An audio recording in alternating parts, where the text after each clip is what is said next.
It's that time of the week. Yes, this week's Cult Movie Show, your weekly look at cult movies. Please welcome your hosts, Warren and Velvet.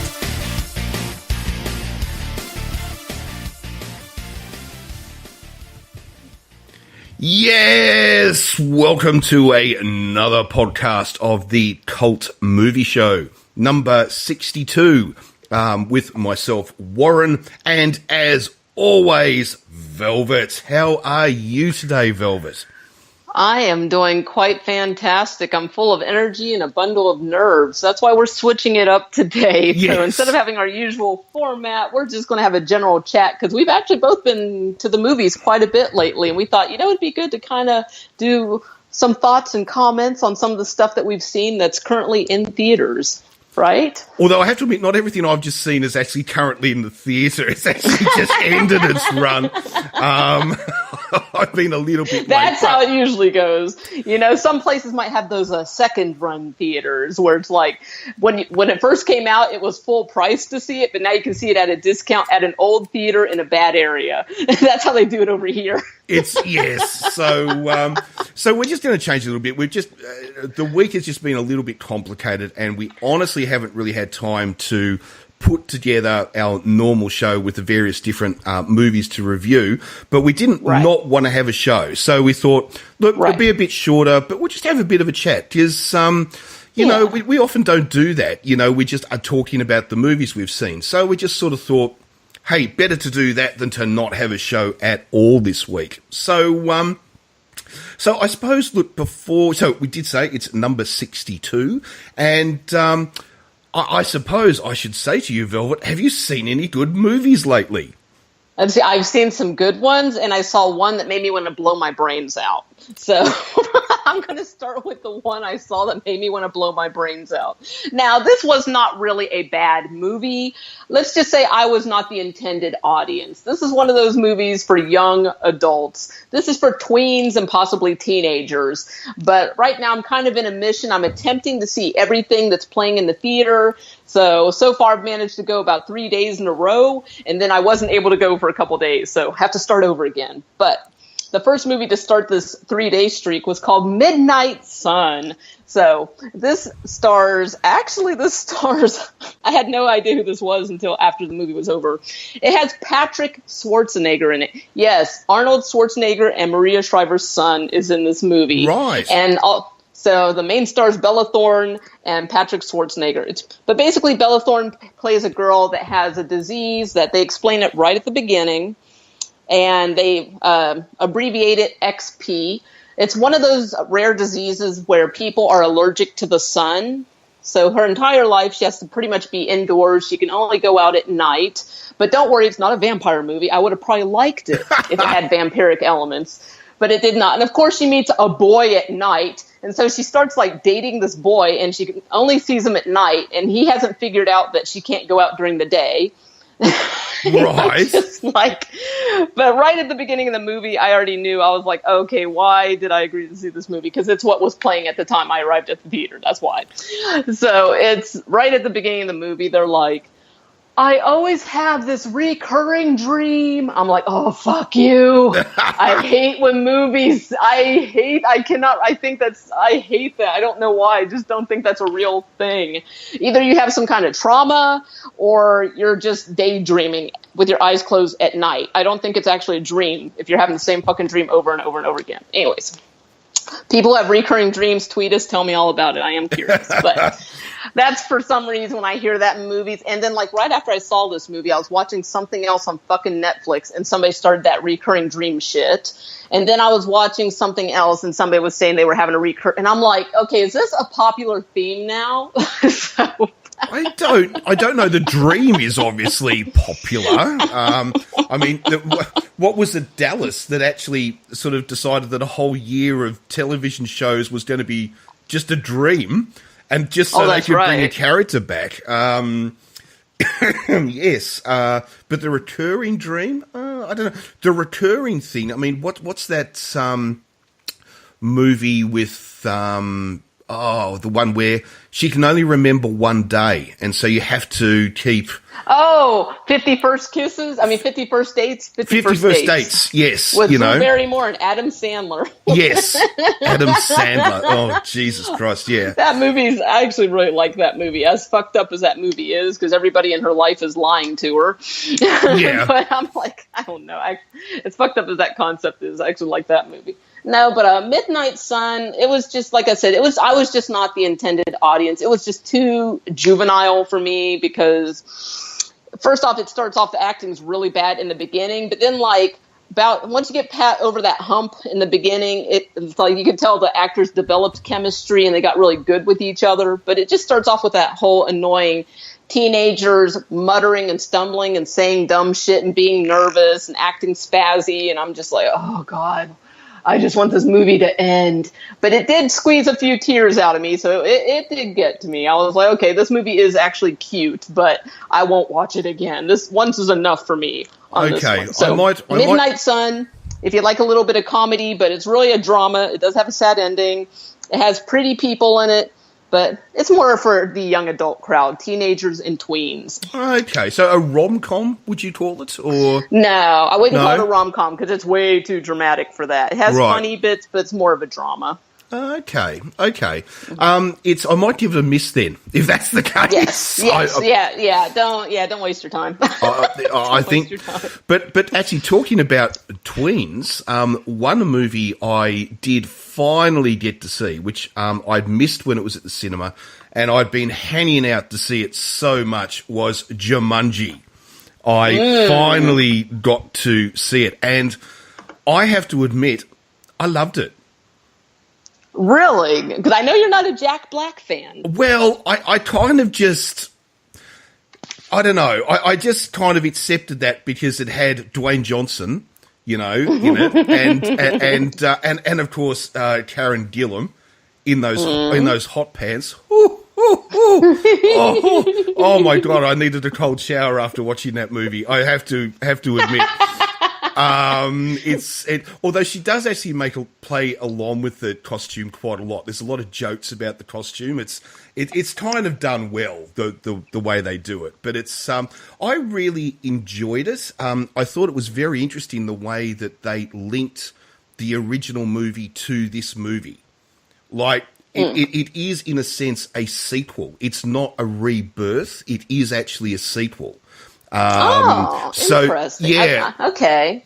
I can get on board with that because I like the original Jumanji. I actually saw that in the theater, and I didn't understand how they could reboot it. But this being like a sequel, that I can get on board with. I got to check it out. I haven't seen it yet. Well, to give people an idea, just how it starts is that the idea is that a guy in 1996 finds the original board game from the original movie. And anyway, so he takes it home and he says, it's a board game. No one plays board games anymore. So he throws it away in his bedroom and starts playing his video game. And what happens is overnight, because obviously this game is alive, right? What it does is it transforms itself into a video game. Because the game... So the board game is sentient. The board game is actually sentient, yes. And that was the way they tried to link, the two of them. So, but even if you put that aside, and even if you just look at it as a reboot, like a brand new version of Jumanji, it's actually really kind of good. The other thing I did like about it is that the characters in it don't play themselves, the way you might think they would. They play it like the 16-year-olds who are meant to be inside their bodies, like inside their avatars. Cool. Okay. So it's like, even though Karen Gillan is this kick-ass, martial arts fighter and stuff like that, she's actually this really shy little girl, right, who's behind all of this, right? And Dwayne Johnson, big, tough guy, but of course he's this nerdy little 16-year-old in real life. And so the beauty of it is that Dwayne Johnson plays it like he's a 16-year-old nerd. So even though he's got all the muscles and the body and everything, he's talking like he's a 16-year-old video gamer. That sounds great. It's actually, I have to see this. it actually works really well. And I have to, I mean, I'll be 100% truthful. There was totally a part of the perv of me that wanted to see this movie purely because of Karen Gillan. Okay. Yeah. Any Doctor Who fans definitely run out and see Amy Pond in Jumanji. Yes, Definitely. And with that outfit, obviously. But putting all of that to one side, once the movie actually started, I was hooked. I really was. And wow. So yeah, I really do recommend it to people who just want a fun action adventure that's not meant to make sense. It's just meant to be fun. It's very funny. It's got a lot of comedy thrown into it. So highly recommend it. And actually, I must admit, it's probably the only film I've seen Jack Black in I actually liked Jack Black. Oh, really? Okay. Well, I'll definitely have to see that then. And also Kevin Hart is in Jumanji, and I love Kevin Hart's stand-up. I think he's a very funny guy. So I think that's a really good star-studded cast there. I think there's honestly something for everybody, which is really funny because you got the stand-up comedian, you've got the Doctor Whovian fan base built in there, you got The Rock, and then you got the off crowd that likes Jack Black. So there's something for everybody in that movie, the thing about Kevin Hart, he's very funny in it. He's got some great lines in it. He really does. Good. Cool. But the other thing is that I think where Jack Black excels in this movie is because he's not playing it like Jack Black. You know, he's not being that normal, what I just see as being repulsive character that he always is, right? What he's doing, he's playing it like a 16-year-old girl. And that's where it actually gets really, really interesting, you know? I gotta see this. Oh my goodness. I would love to see... Oh, go ahead. I was just going to say, because at the start, like, she's obsessed with The Rock, right? But it's Jack Black. So you can see Jack Black's there all getting very, very hot and heavy for Dwayne Johnson. No, but it works. It really actually works. So that's actually really funny. Yeah. Just that visual, because those are like two physical polar opposites. All right. I love Karen Gillan. I'd love to see her in more stuff. Like, she's a really fine actress. Did you ever see her in Oculus, the 2013 horror film that she was in? I've got it in my wish list on iTunes. Oh, you got to see that. She's really good, and I won't give it away since you haven't seen it yet. But let's just say if she has to do an American accent, she's very convincing. She's a really fine actress. I'd love to see her in more stuff. Oh, well, yes. I mean, she's made a number of American films now. No, she's great. And I don't think she's ever used her Scottish accent, like her real accent. I think she, apart from her stuff on British television, I think she's, in America, she always plays it as an American. I stand to be corrected on that. But I've seen the shorts for it, and that scene where she eats the light bulb. Ooh. Oh God! Oh. It's intense. It's intense. I was wondering whether it might be a bit too intense, but I don't know. It's a lot of people like it. They say it's very good.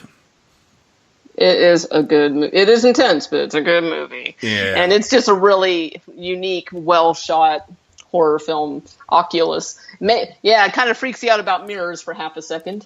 Yes, you won't think about your mirror the same way again. When I was a child, my local library had this really creepy mirror in the hallway when you first came in, because evidently it was like one of those old houses that had been converted into the local library for the city. And so you could just feel that this house had history, and like some of the furnishings were obviously had been there probably since the original owners. And they had this one mirror that was so old, and you would like first enter and it would be on the wall to your right, and there'd be this little foyer that takes you to the book area. But that mirror was, first off, it was humongous, and it was rectangular on its side, not vertical, but horizontal.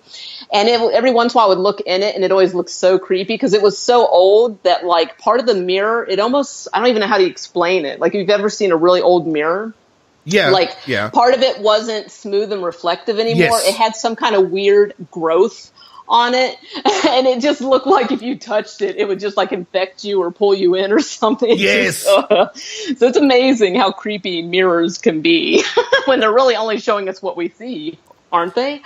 Or are they showing us what we want, or are they showing us what they want us to see? That is the question, isn't it? That is, of course, the entire premise of that movie. That the mirror itself is sentient. Oh, yes. Oh God, so creepy. Yeah, so I am going to have to actually check it out. Not because, as I said, I've only seen the trailer. So yeah, definitely. If you like Kieran Gillian, if you like horror films, then you definitely want to see Oculus. Last I checked, I believe it is still on American Netflix for anybody who's interested. So definitely check that out. And so let's see, what else have we seen in the movies? What else have we seen? Okay, I saw a very funny comedy this week that I almost missed. I've been wanting to see it, and it's kind of on its last run in my local area. So I was like, I better go see it. And it is called Game Night. Yes, okay.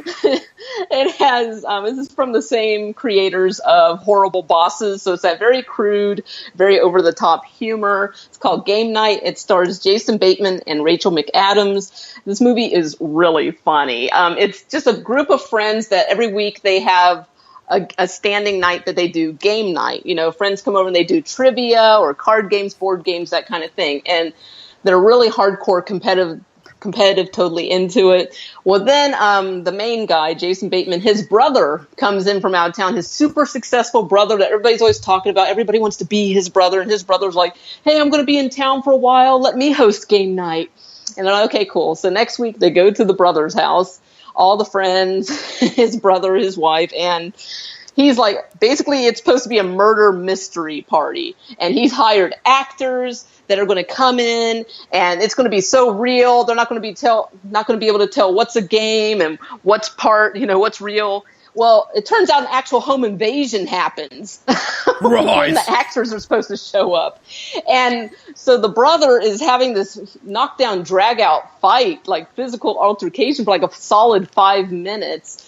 And everybody at the party's just sitting there watching. They're just like, wow, these actors are really good.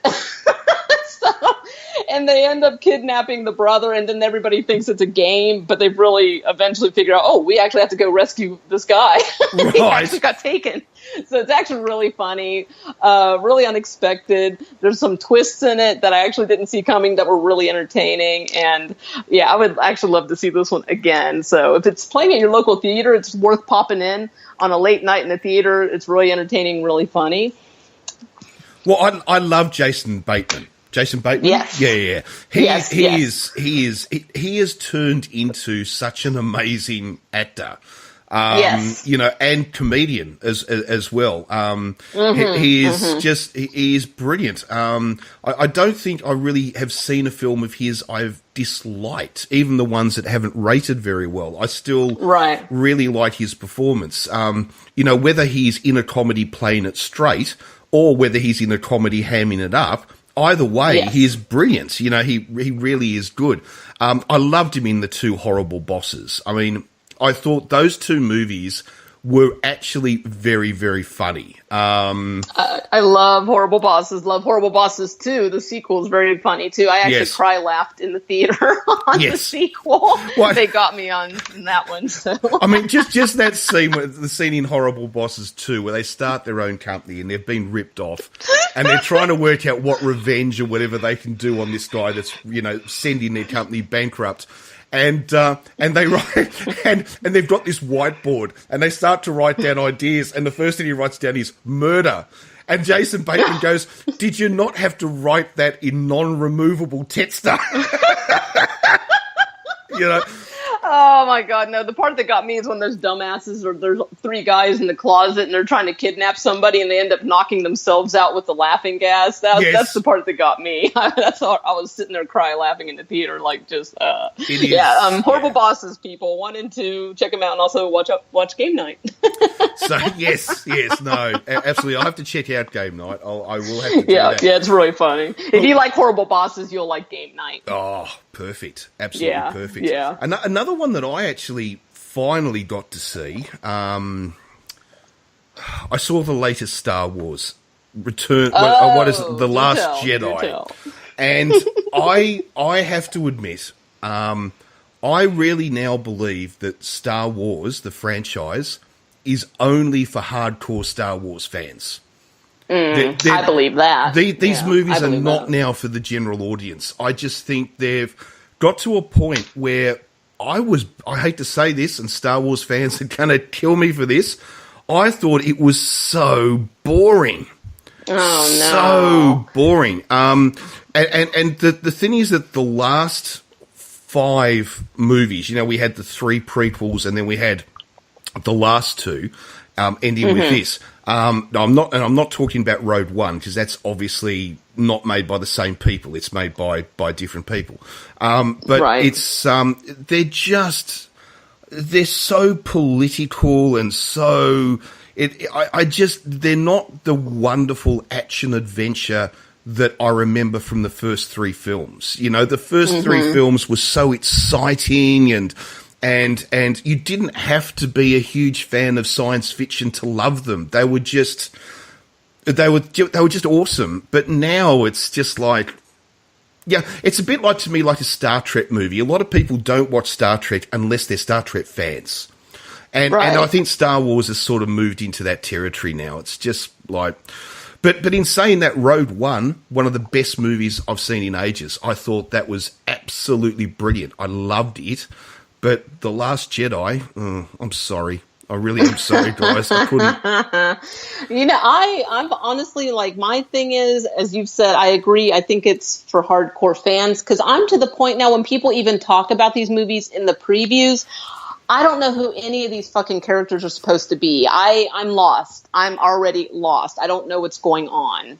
And so I'm like, I don't want to go to a movie where I don't know what's going on. Well, I was To me, it's just going to be a bunch of people flying around in space on alien planets shooting each other for whatever reason. That's all I'm getting out of these movies now from the Star Wars franchise, because I've not kept up with all these fucking people. I'm like, I don't know who any of them are now. I know Darth Vader, I know Princess Leia, I know Luke Skywalker, I know and Harrison Ford. That's all I know. Yeah. I don't know any of this new shit now. Well, it's like I was talking to a friend the other during the week, and he's a big Star Wars fan, loves Star Wars. Okay, and and I was talking to him about it, and I sort of said, "Oh, look, I was honestly quite disappointed. I was also quite disappointed in the last one, that they had as well." And I said, "This is the way I see it," and that was that after Pierce Brosnan, did his last James Bond film, we had a bit of a break, and then we came back with Daniel Craig, and they rebooted, the whole franchise.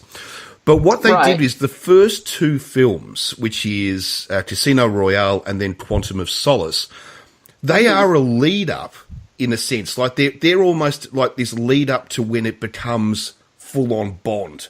Okay, and then you don't really get full on Bond, I think, until Skyfall, and then of course after that Spectre. And I was sort of thinking that these latest 2 Star Wars movies are kind of the same. They've made 2 full on movies just to lead up to a brand new cast who are now going to be the Star Wars heroes. And it's like, do we need that much of an introduction? 2 movies just to introduce what's going to happen. And I sort of feel about the last 2 Star Wars the same way I felt about those 2 Bond films. They're just kind of unnecessary. Anyway, that's just my opinion. And I know most people probably disagree with me, especially if they're Star Wars fans. Yeah, and I feel you. I'm like I said, because when you first asked, you're like, "Hey, are you going to see the new one that's coming out?" And I'm like, I'm done with this franchise because I haven't kept up and I don't know what's going on anymore. It just does not appeal to me at all anymore. So yeah. I was actually going to say, I think basically I'll just wait for them to come on Netflix, but of course they will not be on Netflix anymore. Nope. Because, of course, Disney will be pulling all of its product from Netflix, which is... Oh, that's right. Where, of course, the new Disney Channel is going to start. So, which means we just got to fork out another $10 a month you know, to get another channel. I'm not going to do it. I'm not doing it. It's going to be interesting to see what's on it, you know, because Disney, of course, I'm not doing it. I think my thing is, like, with subscriptions of any kind of service, I try not to have more than two of the same thing. So for me, it's Netflix and Amazon Prime. Those are my two streaming services, and that's where I stop. Everything else has to be free. Because, but that's me. But I mean, that's how I do pretty much everything. Anything that's a similar service, I'm going to have two at the most, because otherwise I'm going to have 40 different subscriptions, and it's just, I don't have enough hours in the day to use them all.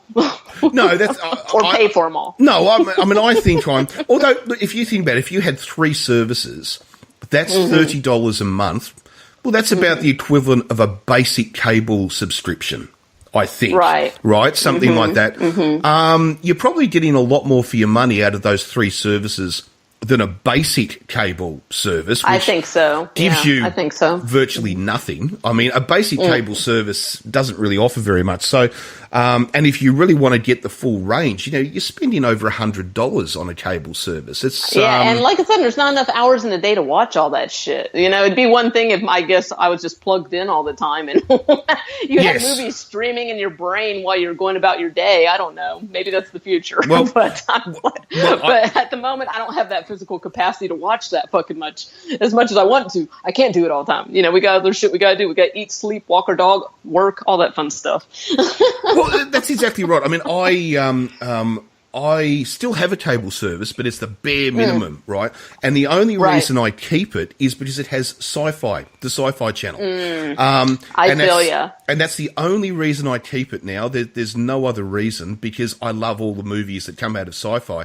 But then again, it's got to the stage where it's probably cheaper just to buy the movies when they come out rather than, you know, have the subscription to Sci-Fi to get them. Yeah, I don't know. This is something I'm thinking about, but and I don't want to bore everybody. No, you're making about a valid point. It's Western world problems that, you know, I'm glad that our only problems are trying to decide which streaming services to subscribe to. Yes, we're so fortunate. I mean, yes, I know. We're not living in Syria with bombs falling on us all the time. We're worried about whether we do or don't keep our cable connections. You know, it's kind of like, yeah. If that's where your life's got, where your biggest concern in your mind is, do I or do I not have a cable TV service? Oh my life can't be too bad, you know. I'm proud to say I have not subscribed to cable since the year 2000, which is pretty amazing. Wow. I've been using strictly streaming services for 18 years. That's fucking crazy.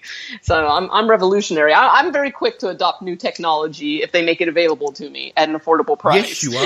You are. Actually. You're actually faster than I am. To be, I think,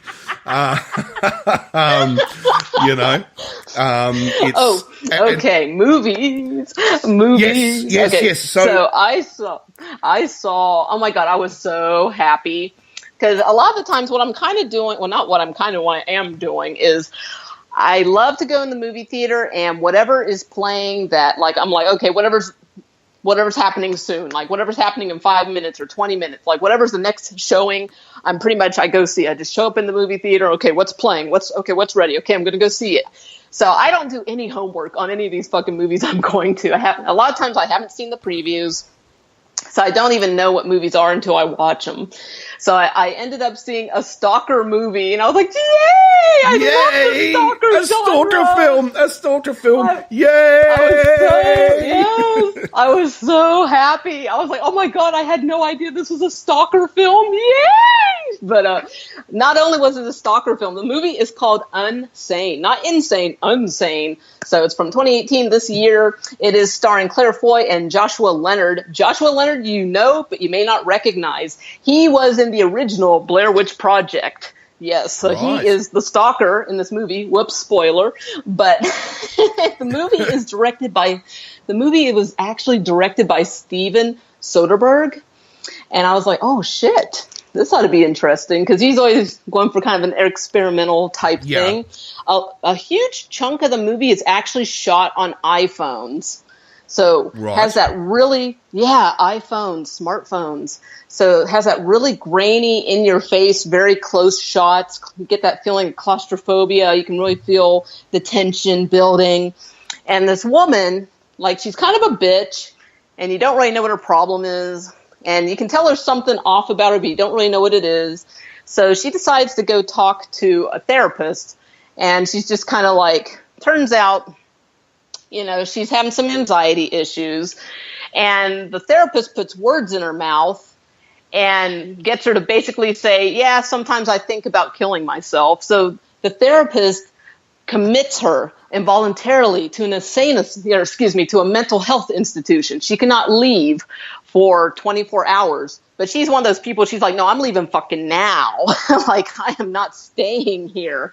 But then shit gets escalated, and because shit gets escalated, now she's forced to stay in this mental health institution for a full 7 days. And she's not able to contact anybody to let them know she's there. And, she has a job. She can't contact her job to let them know what's going on. So then, long story short, now she's starting to kind of lose her mind because she's having anxiety issues, and she starts thinking that she's seeing somebody who used to stalk her. And you're like, oh, that's what's going on. She has post-traumatic stress disorder from, being stalked. But then it turns out, spoiler, the stalker is actually in the fucking mental health institution that she cannot leave. I'm going to leave it at that. Oh, God. Okay, that I'm sounds going to leave it at interesting. that. Oh, it was so good. It was so good. So you highly recommend that one?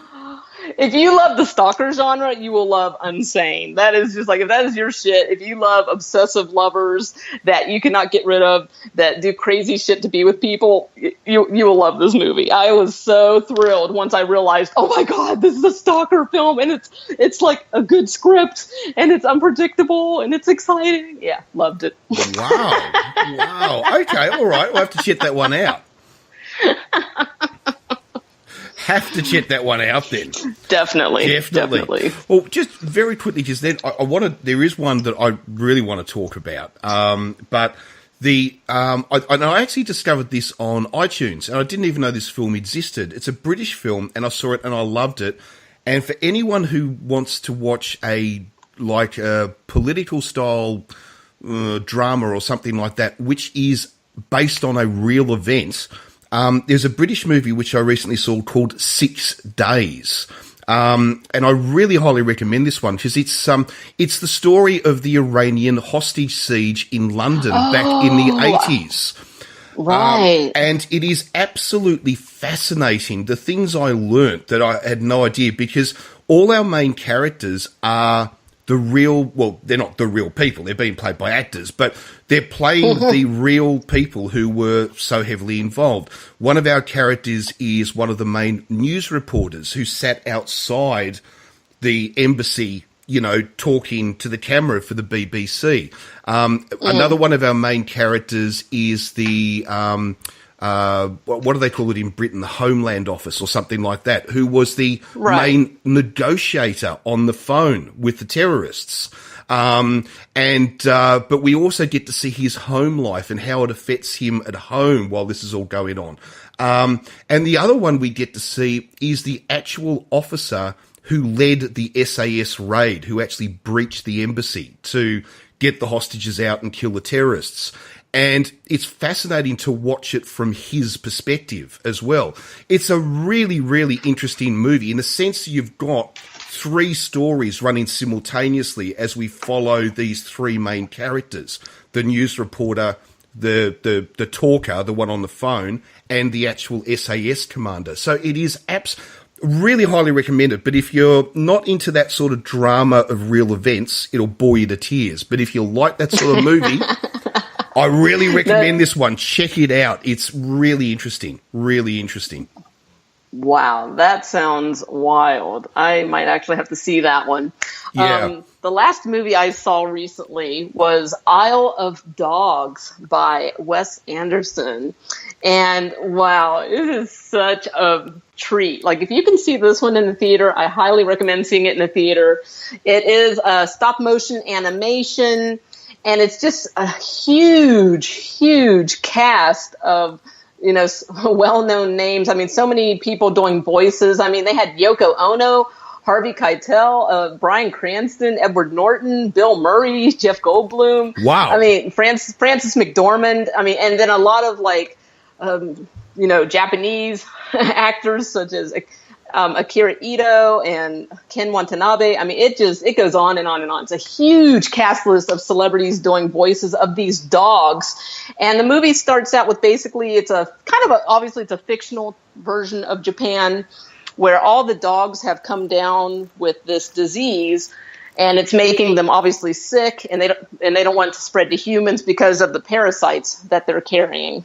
And so they decide to depopulate all of Japan dogs, to move all the dogs to this nearby island that is a trash island. Like, they literally have a system set up where they put all their waste and their trash and their garbage is dumped on this island, and they decide to dump all the dogs there. Okay. And so it doesn't matter who your pet, your seeing eye dog, the stray dogs, all dogs are being banished to this island. And the president of Japan, his little ward, not his son, but it's a child he takes care of. Actually, he's 12 years old. He steals a plane and flies it. Remember, this is a cartoon.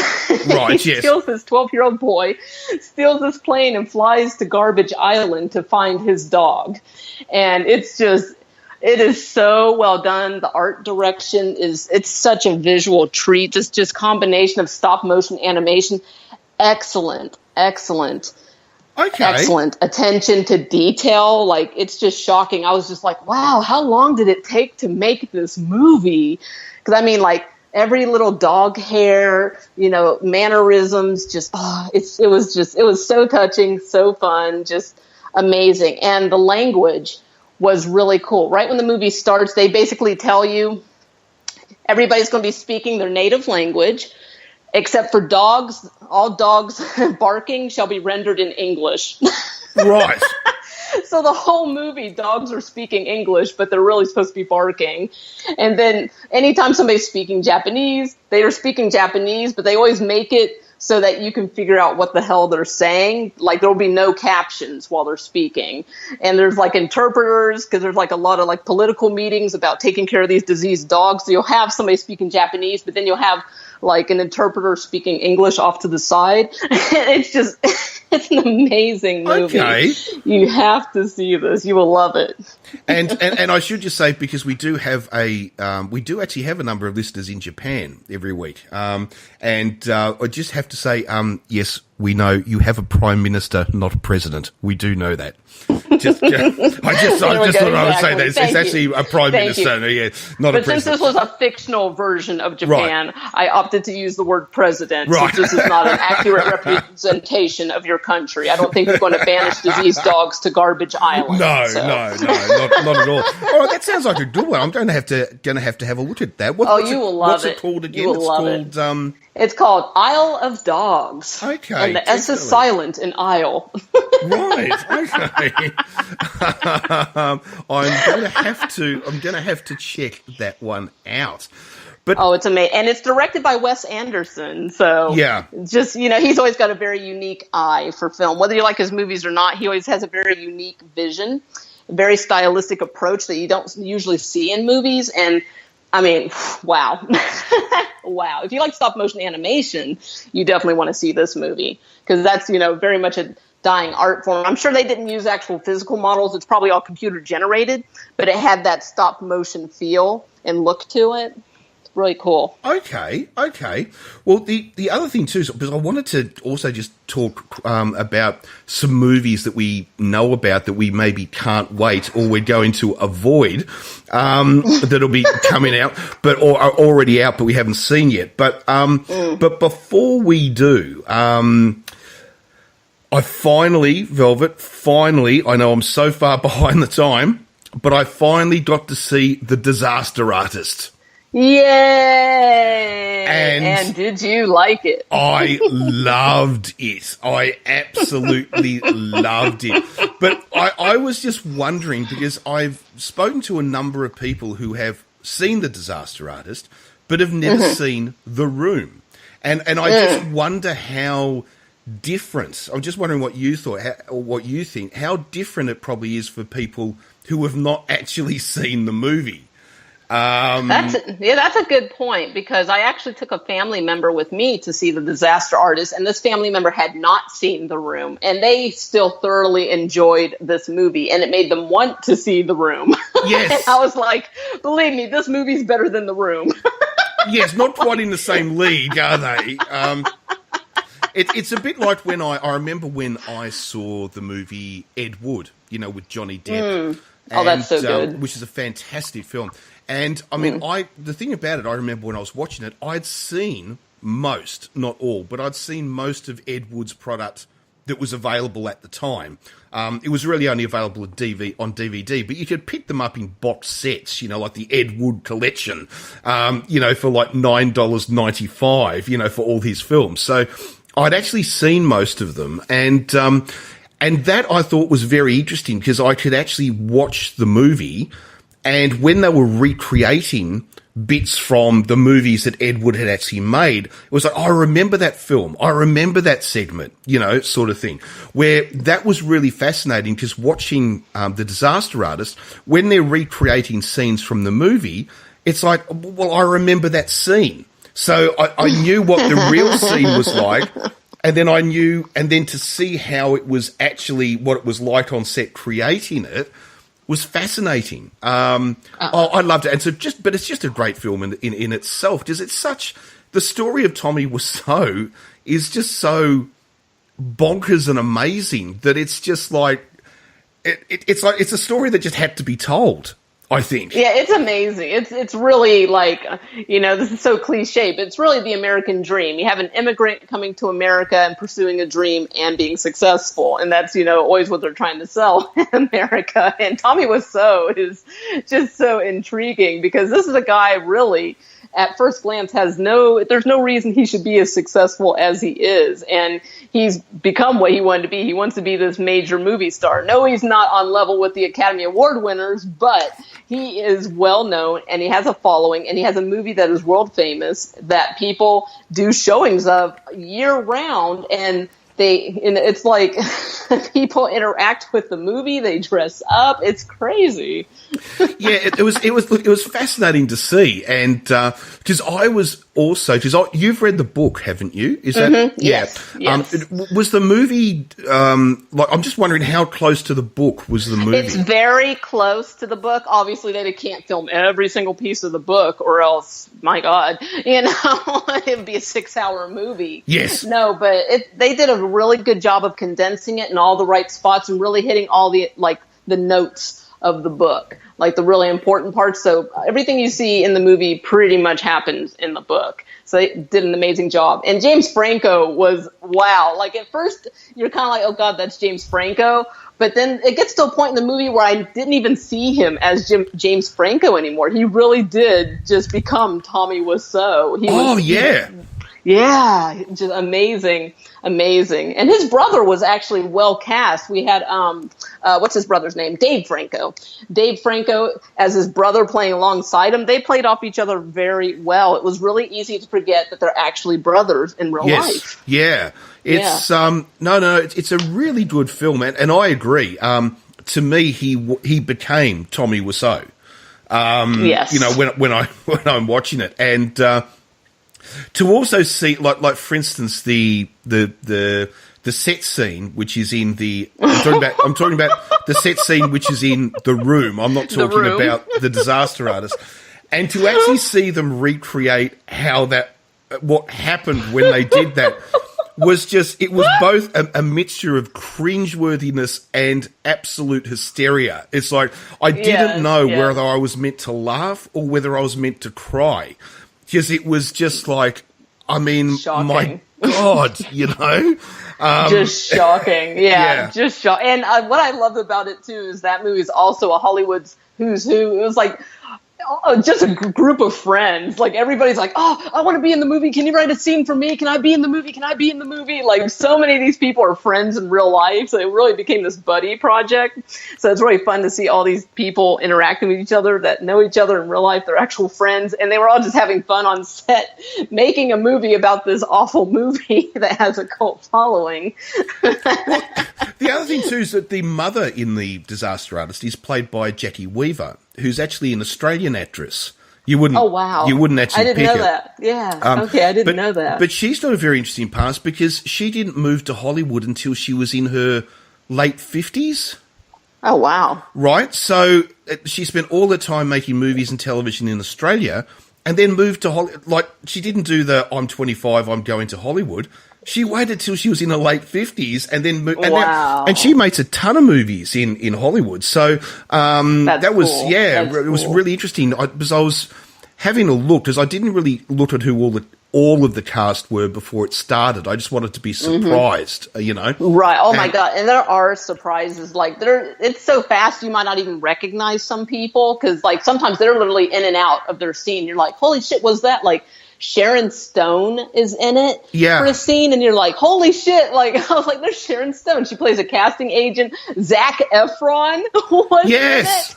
I know. And I was like, and I love that because in the book, they're talking about the character he played, Chris R., the drug dealer, who threatens Denny with a gun. I mean, they say in the book that he would actually do that offset or, off camera to stay in character. He'd be yelling at the wall and throwing punches at the wall and like, you motherfucker, to stay in character. And they showed Zac Efron doing that to keep his energy up when they filmed this scene. And I love that movie. It actually, you just saw it. It actually just came out on Blu-ray and DVD here in the United States already. So I'm like, oh, guess I have to go pick up one of those now and see all the little extras and little tidbits and extra features that they have on there. But I had so much fun seeing that movie in the theater. I have The Room on DVD. Now I got to have The Disaster Artist. I have The Disaster Artist book, audio book actually. But this I also got to see. I actually meant to go yesterday, but life circumstances, I actually forgot. Tommy Wiseau and Greg Sestero from The Room, and they're friends in real life. They have a movie that they've been working on for years. It's called Best Friends. They are finally going to screen it, limited screenings, using Fathom Events. So, Fathom Events will be like one night only or two nights only. You can see it at this theater. So I missed the screening yesterday. But they're doing a couple more screenings. They're going to do one in April, and they're doing 2 in June. So I want to go to the April one.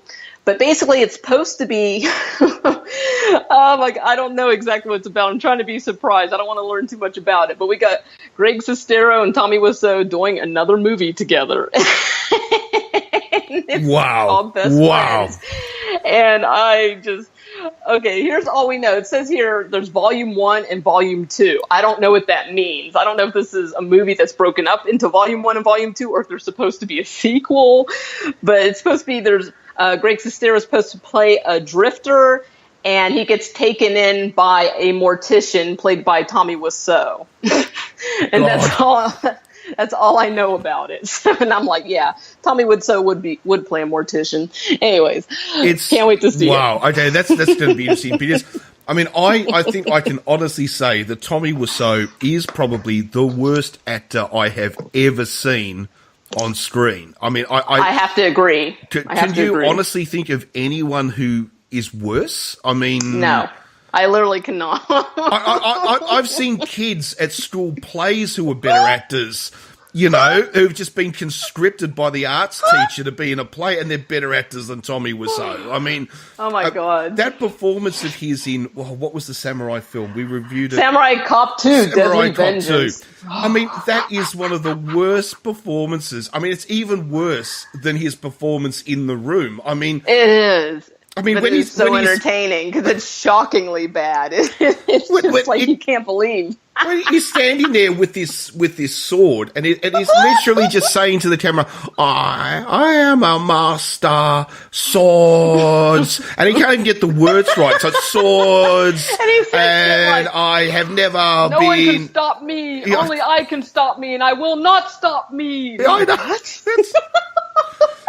He's just unbelievable. I mean, it's shocking. Yeah. And cannot memorize dialogue to save his life. Even when he writes it. Even when he writes it, just cannot memorize dialogue to save his life. I mean, this is documented in the Disaster Artist in the movie as well as the book. And according to Samurai Cop 2: Deadly Vengeance, they claim that the majority of the movie he is wearing sunglasses because he could not memorize lines. So they would hold up cue cards and he would wear dark sunglasses so that you would not see his eyes moving while he's reading the cue cards. God. But there's that scene where he's wearing a mask with eye holes and you can see his eyes moving to read the cue cards. I'm just like, wow, he really was reading cue cards. He's just, I mean, he is just unbelievably bad. But there is something that is just, you just get drawn to the fact that, oh my God, it's not Tommy Wiseau in it, and you want to watch it because he goes for it. He doesn't give a fuck. I mean, like, I don't think he thinks he's a good actor, or maybe he doesn't care, or maybe he's just oblivious. But the fact is,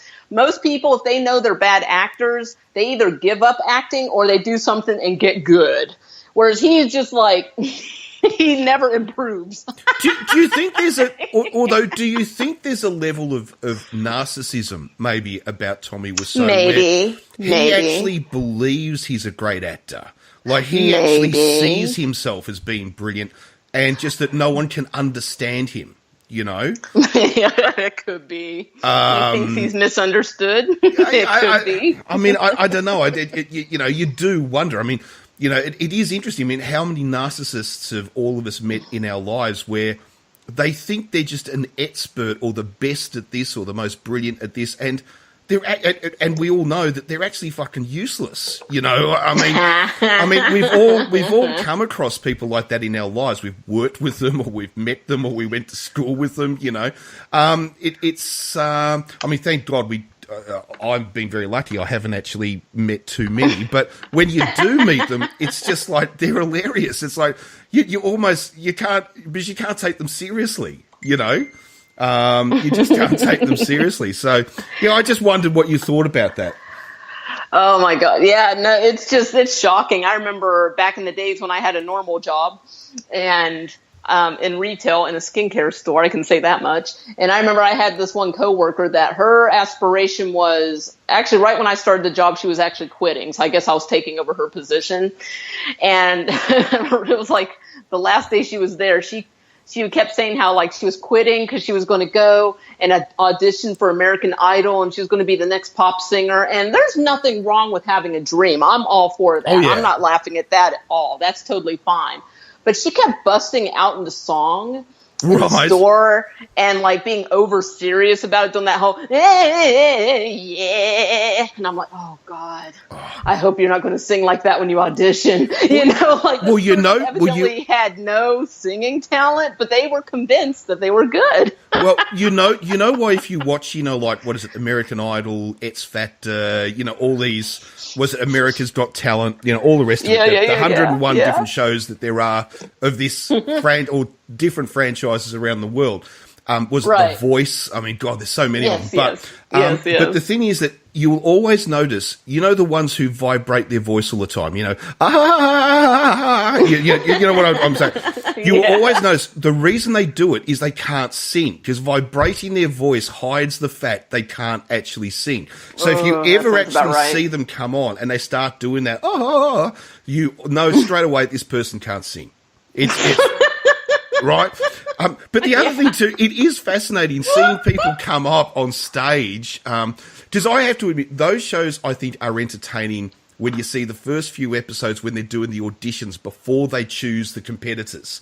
And I actually think that's the best bit of the show, when we see all of these people who are just talentless But they, and I don't mind the ones who are talentless who know they're talentless. They're just having a bit of fun. Do you know what I mean? It's like so they can say they were on it. Maybe they did on TV. They don't expect to go forward. They're just having some fun, right?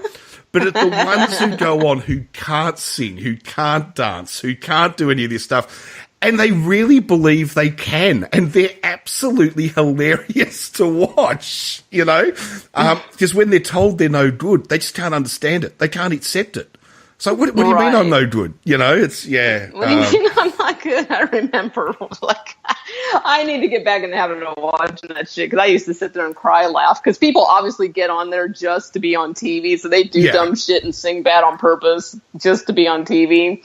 But I remember one poor girl, like many people, she thought she could sing and she just couldn't, you know. And of course Simon Cowell is so cruel and honest, and he told her, "You are the worst singer I've ever heard." And she was like, "The worst? Really?" Yeah. And you could see she was just so crushed. I didn't think that was funny.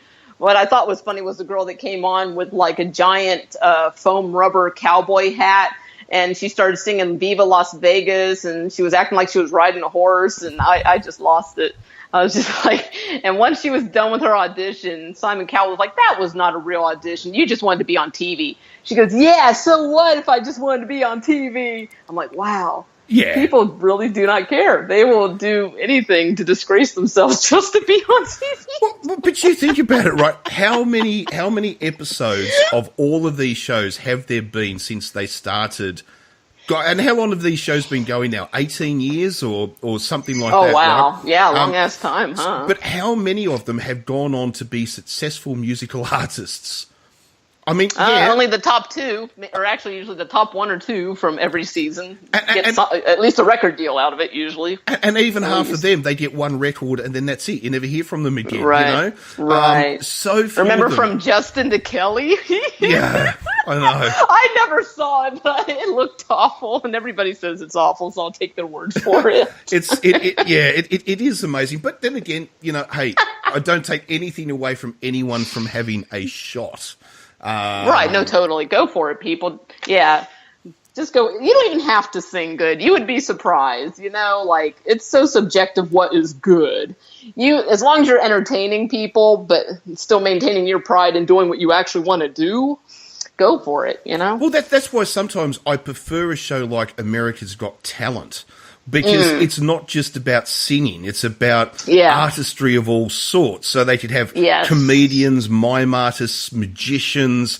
They can have dancers. You know, they're all sorts of different things. So I think that's a little bit more interesting. But, God, we're off the topic of movies. It's all entertainment. Not that we've actually really got an actual theme to this show. This show today is, we're just kind of talking about shooting the shit. We're just shooting the shit. That's exactly right. But I was going to ask you though: are there any movies that you have got loaded up? Maybe that are coming out soon on digitally, or ones in the cinema that are coming out soon that you're really looking forward to, or ones that you just are going to stay away from? Oh, my God. Well, pretty much any rom-com I'm usually going to stay away from, because the moment I see the fucking preview, I already know what's going to happen in the movie, and I'm just so bored. I'm just like, I don't like this shit. But there's a lot of movies that are coming out that I cannot wait to see. Oh my God. The one I'm really dying to see is, give me a second, I've forgotten the name of it. There is this family that evidently something has happened. So I guess, there we go, A Quiet Place. There we go. It's like an apocalyptic type society, it looks like. And they cannot speak. I mean, they can speak, but if they make any noise, evidently some kind of fucking monster will hear you and hunt you. Yes. That preview is so fucking scary. Like, when you see that preview in the theater, it scares the shit out of you. And because I've been to the movie quite a few times recently, I've seen that preview almost every time. And every single time I'm in the theater, first off, that preview scares the shit out of me each time, even though I've already seen the preview. And every time after that theater ends, I hear somebody either exhale, like, like they were holding their breath the whole time, like, oh shit, because it made them nervous. And I always hear at least one person say to the person next to them, I don't want to see that. That's too scary. Wow. I want to see it, but I don't think I can see it by myself. So I'm definitely going to have somebody come with me. Yeah. No, I was just going to say, I just wonder, I've got in the back of my mind that movie's maybe going to be a disappointment. Let's see who's in it, because sometimes you never know. Like, and that's true too. Like, previews make every fucking movie look amazing, Yes. and then you see the movie and you're like, "Wow, this is a piece of shit." But well, it's like that one with you remember the plants that killed people? Not Little Shop of Horrors. Oh God! The Happening. The Happening. I mean, that shit was terrible. I mean, I remember seeing the short for that and thinking, "Oh, this looks really interesting." And the movie was an absolutely boring piece of shit. It was terrible. You know, it wasn't good at all. Yeah. Anyway. Oh my God. But this is not scary, but it might be scary how bad it is, but I kind of want to see it.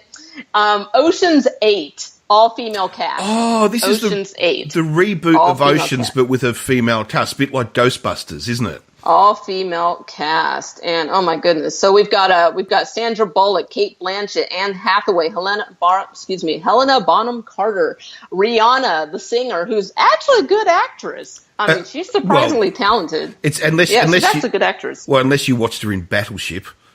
Well, that doesn't count. No, Battleship doesn't count.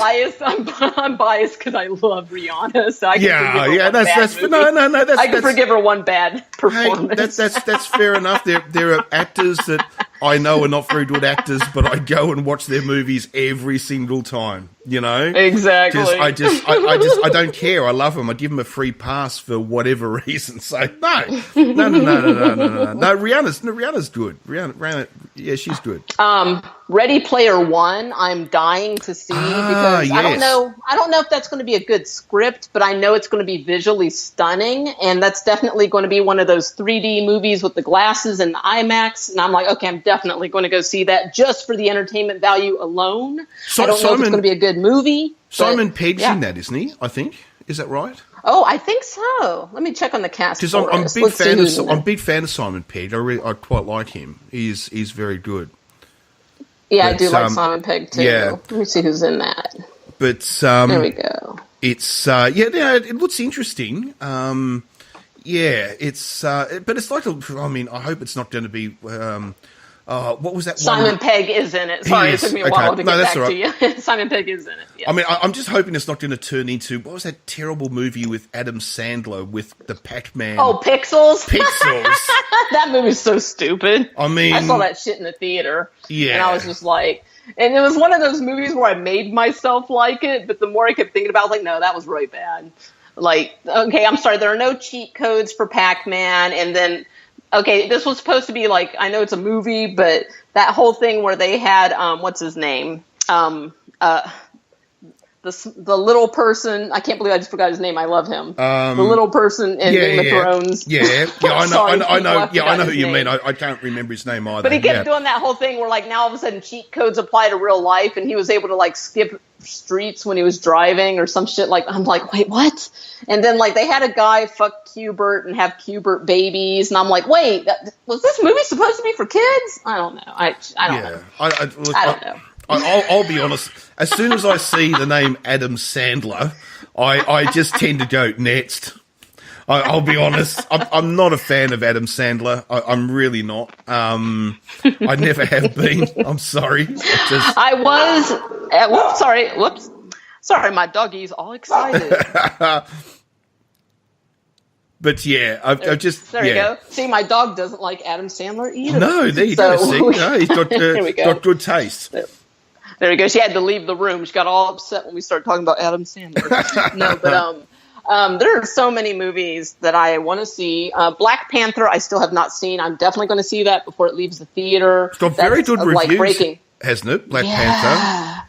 Yeah, it's breaking records worldwide. Evidently, it has strong acting, strong script. So I'm really looking forward to seeing that. Deadpool 2. I really want to see Deadpool 2. Yeah, I enjoyed yeah. the first Deadpool. I think that's going to be a lot of fun. The Incredibles. I love The Incredibles. I love that movie. Yeah. Love it. Cannot say it enough. And they're coming out with a sequel to that, which I'm like, wow, I didn't really think this is something that needed a sequel, but if they make one, I will see it. Okay. So that's supposed to come out this year. Oh my God. Wow. Let's see. I think that about covers it. I mean, there's more stuff, but I think these are the ones that are like on the top of my list that I'm just like, cannot wait to see. Well, there is one I have to admit, and it's a guilty pleasure, and it's already done its run in cinemas, but I'm just waiting for it to pop up on iTunes, and that is Pitch Perfect 3. Now, but the two original, or the two Pitch Perfect movies, 1 and 2, I hate to say this, they're a guilty pleasure. I really, really enjoy them because they're funny. They're fun. The main stars in them are absolutely hilarious. Like, they're very funny. I don't know. I know it just seems stupid, but I just fucking love the Pitch Perfect franchise. I really do. Hey, we all have our guilty pleasures. Oh, whoops. Yes. Oh, I had heard this was a rumor, but I guess now we actually have confirmation. Oh, okay. So Overboard, the remake is happening. Overboard is happening. Yes, yeah, it's going yeah. to be with Anna Faris, and they're actually using somebody I'm not familiar with. Maybe I know him from something else. Let's see. Let's check the cast on that really quick because okay, I was just double checking that. Okay, I wasn't expecting that. I thought they would use somebody known for both roles. I'm not familiar with this person.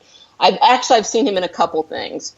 His name is Eugenio Derbez. I know him from How to Be a Latin Lover. He's very funny, great comedic timing. Okay, yeah. Hispanic actor, but he's going to be in Overboard with Anna Faris. So, right, okay. Was not expecting that. Caught me off guard. Thought they would use a bigger name. No offense. Well, maybe this will make him a big name. Who knows? We'll see what happens. Okay. But that's supposed to be coming out this year. Okay.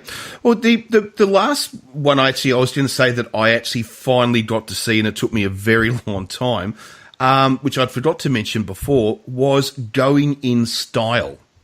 Have you seen that? I wanted to see that. I missed it, but I definitely need to rent it or something because I wanted to see that. It looks very funny. It is absolutely, well, it's hilarious, but it's actually kind of very sweet at the same time, you know? And the whole idea that you've got these three best friends, I mean, and you talk about royalty in acting. I mean, Morgan Freeman, Michael Caine, and Alan Arkin.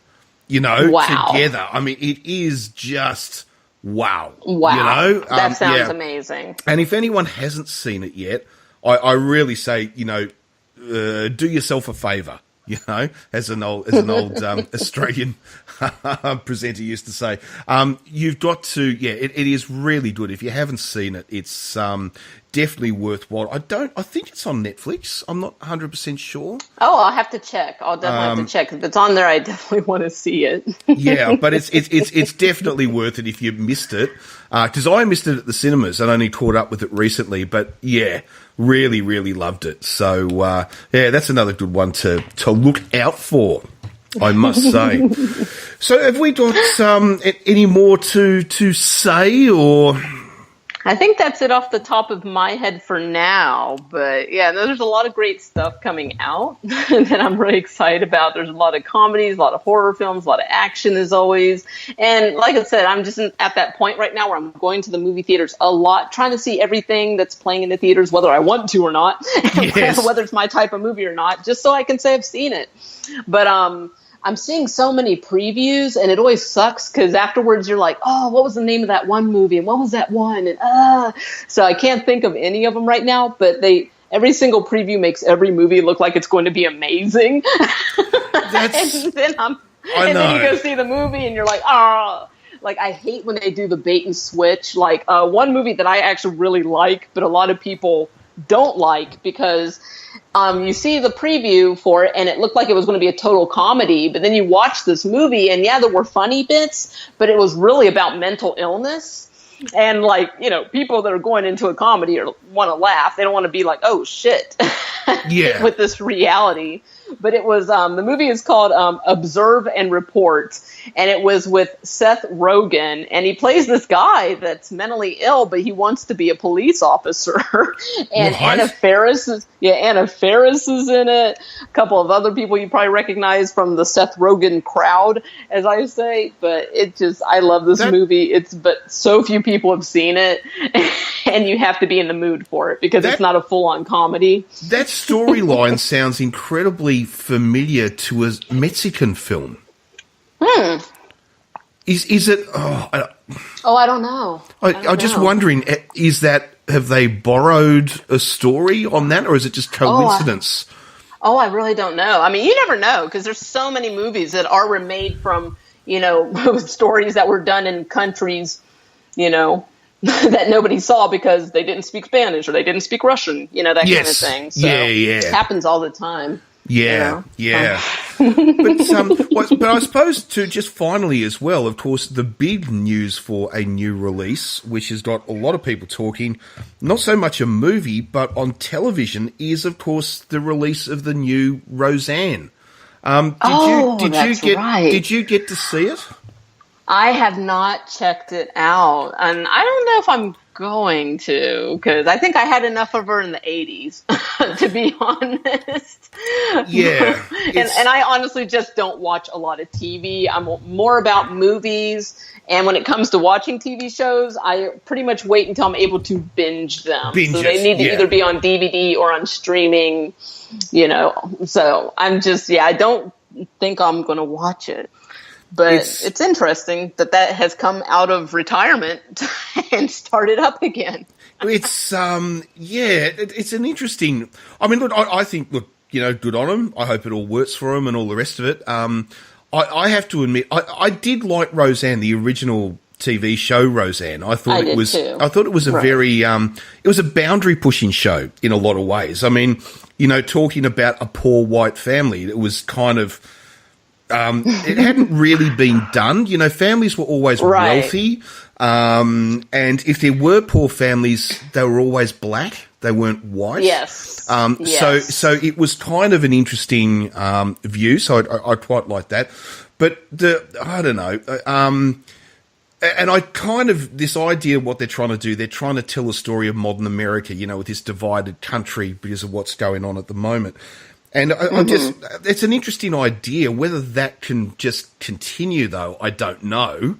The other thing, too, is that Roseanne herself, she's a bit weird. Should we just say that? I mean... Well, she's always been weird.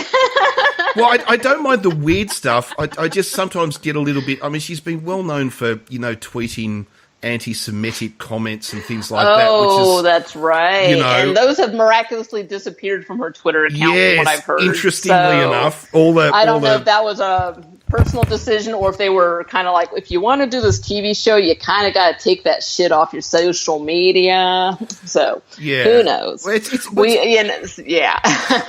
a bit like me with Mel Gibson. You know, like I used to be a huge Mel Gibson fan. Anyone that grew up in Australia was a big Mel Gibson fan, you know, until it all came out that he had some kind of crazy anti-Semitic views. And it's I mean, do you find that when you find out something about an actor or like that, it turns you off watching what they've either done before or what they're doing now? It really does divide me. And I was actually just thinking about that the other day, that I'm like, God, you know, because there's so many movies with Kevin Spacey that I really like. There's so many movies with him that I haven't seen that I wanted to see. And now I'm God, I don't know if I feel okay watching that stuff now. But then I was kind of like, well, if there's lots of movies I watch where I know nothing about the actors. And the fact that I know nothing about the actors kind of gives them an air of innocence. So what if they've done worse things? What if they're, you know, holding somebody captive and drugging them and raping them every day? I don't know what they're doing, but I'm still watching their movie. You know what I mean? So it really is tough, because now it's like, okay, if you don't know, you don't know. So that's fine. But now you do have this knowledge that this actor in this movie does horrible things, is a horrible person in real life. is it still okay to support their art? I know. I am constantly conflicted with that. I really don't know what to do sometimes because I'm like, wow, I really want to see this movie. Yeah, it's like, I mean, I don't care, for instance, if certain actors, let's just say, have a very animated social life. Like someone like Russell Crowe, for argument's sake, gets himself into trouble all the time, or at least used to, with fights, with problems, and all this stuff. But I don't, at all, difficulties in their home life, marriages. I don't, or, having affairs, all this sort of stuff. I don't really care about that because that's their personal life.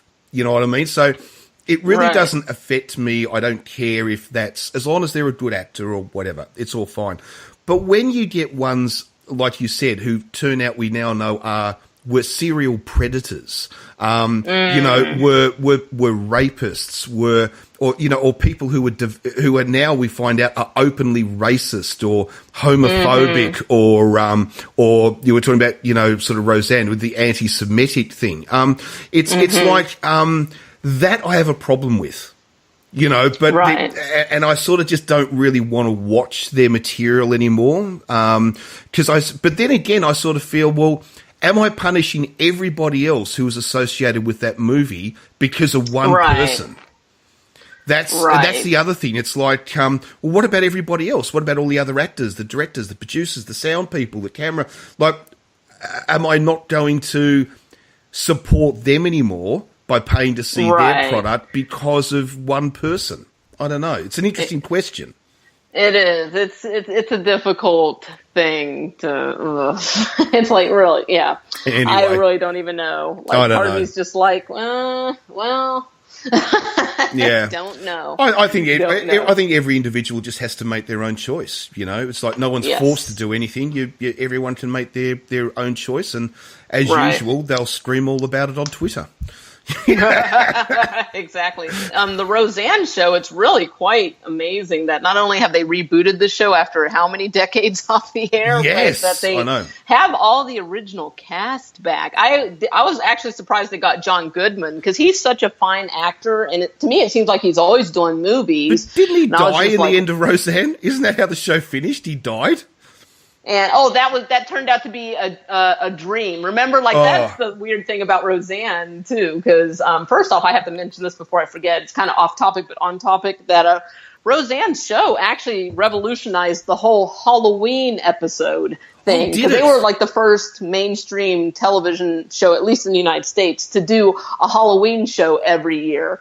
And now you got the Simpsons that do it as well. But I mean, other shows started doing that. So they were the first show to do that. But going back to Roseanne, it was also weird how it did that. It started off being this, not really white trash, but just a working class family. And a lot of people liked that. They could relate to it. Roseanne worked in a diner, working her ass off. They're not poor, but they're not rich, but they're not middle class either. They're like just a little under middle class, but they got a house and they got food and shelter, so they're good to go. But then all of a sudden it became one season Roseanne won the fucking lottery, and now her family is rich. Yeah. And then it turned out the whole show was a book that Roseanne was writing, and she was still working in the shitty diner. Yeah. I'm just like, wait, really? I know. This is what the show did. So I guess, in other words, to answer your question that you asked like 5 minutes ago, I guess John Goodman's character never actually died on the show. Right. It's... yeah.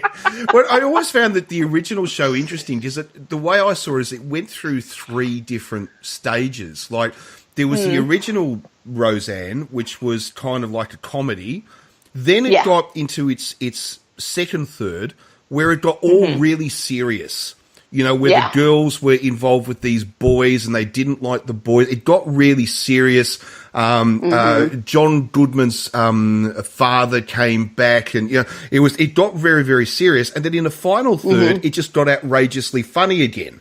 Like it went back to where the original show. It was almost like they went through a serious stage and then sort of went, no, we'll go back to the full-on comedy again. I don't know. It's the way I remember it, but maybe that's not quite right. That's just the way I remember it. But It'll be interesting. Apparently, it rated very well. 18 million people, apparently, in the Yeah, US. that's what I heard. Although, every time I think of Roseanne, though, I'll never forget the time they invited her. I don't know why they invited her to sing the national anthem at a baseball game. And she couldn't sing for shit, and the entire nation was offended. And she was grabbing her crutch while she sang, you know. Yeah. God, yeah, I know. Mind she's not the only one who's done that. But why on earth did she think that was a good idea? It's Roseanne. And who invited her to sing? She is not a singer. Why would you invite a comedian to sing the national anthem of the country? I don't get it. It was a horrible decision. I was talking this, but I did actually hear somebody sort of made the interesting thing. It's like, Roseanne got 18 million views. This is absolutely brilliant. This is so good. Until someone else I saw on social media pointed out that the Stormy Daniels interview got 20 million. Hey, sex sells. So especially sex with the president. Yeah, sells. So it's a bit like, ouch, you know? So, yeah, that's a little bit like, yeah, okay. Be careful what you wish for, you know? Oh, my goodness. What a crazy time. What a crazy time to be alive. If you live in America, if you live in other countries, it's kind of quite normal. Now, it's weird how, like, now celebrity, for some people, or a lot of people actually, think that, okay, just because you're famous, you should be capable of running a country. So it's weird how now all these people are saying, oh, this celebrity should run for president. Oh, this celebrity should, and you're like, wait. That is a celebrity. They are not a political figure. Well, anyway, this is not a political show, so no. Well, Ronald Reagan was president. Oh, and let's not forget, Arnold Schwarzenegger was governor of California. Yeah, you know. And what was it, Gopher from the Love Boat? Wasn't he a senator for many years? No, I like Jesse Ventura. He was governor. Where was he governor? Was a mayor. Was a mayor? No, I thought he was a governor. Was he a mayor? Was he a governor? I'm trying to remember the state he was. Oh, but that he's become this real conspiracy theory nut these days, isn't he? He's so fun. I love anytime I see he's doing an interview, I'm like, oh, this is going to be entertaining. It's like, hi, I'm Jesse Ventura. Call me the governor. Oh my god! And, I believe it's the current governor of Montana. I might have his position incorrect, but it was hilarious. Like right before he got elected, he body slammed a fucking photographer of the press. I think that made world news. That actually, I think, yeah, body slammed someone. That was hilarious. I'm like, God, he takes no shit. That's the guy you elect to that. The one who body slams the reporter. Yeah. Oh. I died when I first heard that. I thought that was so funny. And he still got elected. I was like, yeah, that's what you want. You want somebody who can put him up and make him shut up. Well, I think too, Italy, because obviously they have a parliament, right? But Italy has actually elected several adult movie stars to their parliament over the years. Really? Yeah. I think they've had a couple. I think who've actually become members of the Italian Parliament. Good for them. Yeah, good so for them. It's quite interesting that celebrities and have you ever had sporting people get into positions of power in America? I'm sure we have. I have to admit, I'm not the best at keeping up with politics, but I'm pretty sure we have. I know there's definitely people that were former football players, basketball players, now working in politics, but I couldn't tell you who off the top of my head. I'm really bad. I know Australia has elected several sporting personalities. A couple of footballers, a skier, and got elected to Parliament. So awesome. But I agree. For the top job, maybe being a film actor is not the best qualification, because weren't people calling for what's her name? Oh my God, she gave that big speech. I've forgotten her name. Who? Oprah? Oprah. And people were screaming Oprah for president, weren't they, or something? Oh my goodness, yes. And that for half a second, people were like, and she's like, "I am not running for president." I'm like, "Thank you, yes, please shut it down, shut it down, Oprah." Yes, that's not something. No, it's no. But anyway, that was a bit of fun. So Yeah, so look, we just chatted, really. That's what this show was, because we explained before there were some reasons why we couldn't do the normal show. But don't worry, because the show that we were going to do this weekend, we're going to do next weekend. So Ta-da. we'll be back to the normal format next weekend with some interesting films. Would that be fair to say, Velvet? Oh, I don't know if they're interesting. We're going to have we've got a B grader, which in many ways was kind of groundbreaking. Maybe though Right. it was just crap. Definitely. I don't really know. We're going And then to we have be another one that's a B, B grader. definitely a B. We're going to be going to Italy for a bit of B grade sci-fi, and we're going to be going to Hong Kong for a bit of Action. action. Yes. So we're going to have and a mini movie as well. So Yes. so we'll be back to the full on normal format next week. So anything we need to round up, housekeeping as such, or? I think just our usual. Go ahead and follow us on our social media at Twitter at Cult Movie Show. You can also email us cultmovieshow@gmail.com. And Warren, take it away. That's about it. So please follow us if you're not following us.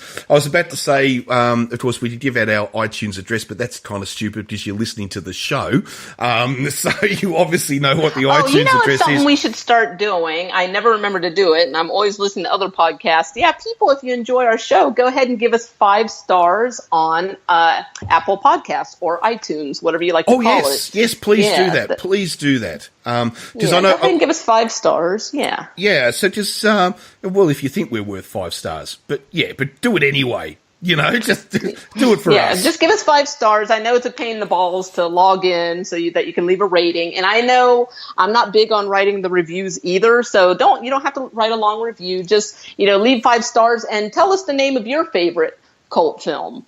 And maybe one day we'll review it if we haven't already. So just leave the name of your favorite cult film and 5 stars. We actually have done a number of movies that were suggestions to us by followers and listeners. So we do them. We don't just sort of say nah.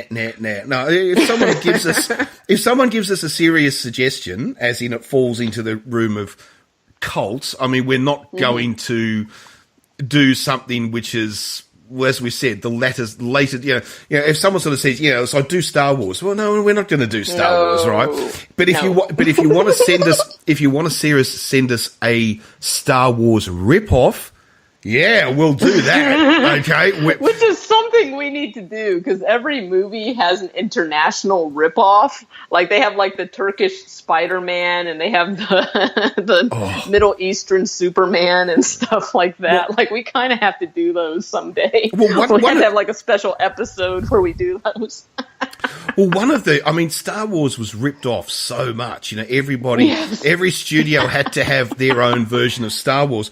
But my absolute favourite had to be what's commonly, I don't know what's actually called, but it's commonly referred to as Turkish Star Wars. Now, I know exactly what you're talking about. And for anyone who hasn't seen it, this movie is not just a rip-off of the story of Star Wars. They actually stole footage from Star Wars and put it into the movie. It is so illegal, what they did. But Turkish Star Wars. But the interesting thing too is that they stole the story of Star Wars. They steal scenes from Star Wars, but the music they choose to put over the top is not Star Wars. It's Raiders of the Lost Ark. Oh no, sorry, I just dropped my microphone there. They actually steal the music of Raiders of the Lost Ark. I actually love the Indiana Jones franchise too. One day we have to do Temple of Doom because that one's my favorite, and it's so politically incorrect now. Oh yes. Well, what do you think about fine when I was a kid? Then you grow up and you're like, oh my god, this is so stereotypically racist. There's no doubt about that. What did you think of the latest one? I did like it. I don't like Shia LaBeouf, so I didn't like seeing him in the movie. Yes, yeah. But Honestly, I mean, this movie was an 80s franchise, 80s, 90s franchise. So the fact that they came out with a fourth installment so late in the game, it's not my favorite. And it even spurred a new piece of slang. Like, people used to say "jump the shark." Now they say "nuke the refrigerator." Oh, really? I hadn't heard that before. Jump the Yes. shark. I think we're all familiar with jumping the shark. So because of Indiana Jones and Kingdom of the Crystal Skull, now you can also say they nuked the fridge. It's just so far fetched. It's just like, whatever. Wow. Fuck it, you know. But did you actually know, just quickly before we go, you know, a bit of trivia about, you know, jumping the shark, right? So we all know what it means. It means when a show has, from that point on, they do a stunt or a gag or whatever, and the show from that point on goes downhill. It never recovers. Right. But you know, the actual trivia, it's obviously taken from Happy Days. Happy Days, when Fonzie jumps the shark. He actually jumps over a shark in a pool. Do you know the actual truth about that is that Happy Days ratings, the actual figures, did not go down after the shark jump. It actually continued. Its ratings didn't drop till a bit later. Apparently Happy Days still rated very, very well. So it's actually a bit of a fallacy. It's not actually 100% true. It's just written itself into law, you know, like cult law, if you like. But, But apparently that was not the point where Happy Days... Wow. Yeah, lost all its audience. So, yeah, but of course we still use it, and we still all remember Fonzie jumping the shark. And back to the nuke the fridge thing, Indiana Jones, for a while there, they were talking about making a fifth one. And I'm like, oh, no, please don't, because Harrison Ford is so old now. He's going to end up getting killed doing the movie. Please let the guy retire from this franchise. Don't let him die on set. That's my main concern. He can say no. He doesn't have to do it. I mean, but he won't say no. I know he won't. Yeah. I know he won't. I don't know. I just have this feeling. So please, Harrison Ford, no more. I don't want you to get hurt. No, I agree. I'm a huge fan of Harrison Ford. We almost lost you once when you crashed your aeroplane. That's right. I forgot about that. No, it's look, Harrison Ford, I want him to keep making movies as long as he can and wants to. But the action adventure it's time to do other stuff. You know, it's like you have to. Everyone has to get to a point where you realize you hit about 50, and it's like you're not going to really be, unless you maybe Jackie Chan, who still manages to pull it off, right? Because how old's Jackie Chan now? I mean, all those martial arts keep you young. Well, mind you, he looks a lot younger than he is. Actually, Jackie Chan. He's How old is he? I'll have to look too. I don't know off the top of my head. He's not a young man though. He's 70 or something, I think. Wow. He's actually 63. 63. Okay, he's a bit younger than I thought. That's still not young.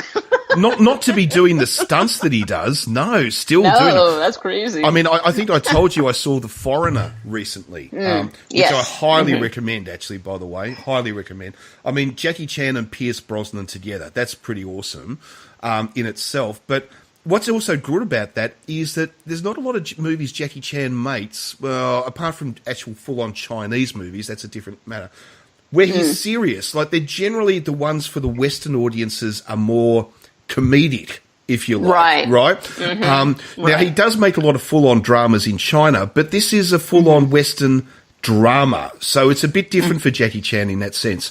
Although real Jackie Chan films, fans will, of course, know he makes a shitload of dramas. It's just that they're all made in China. They're not, made in Britain or America or somewhere like that. So, but I highly recommend it.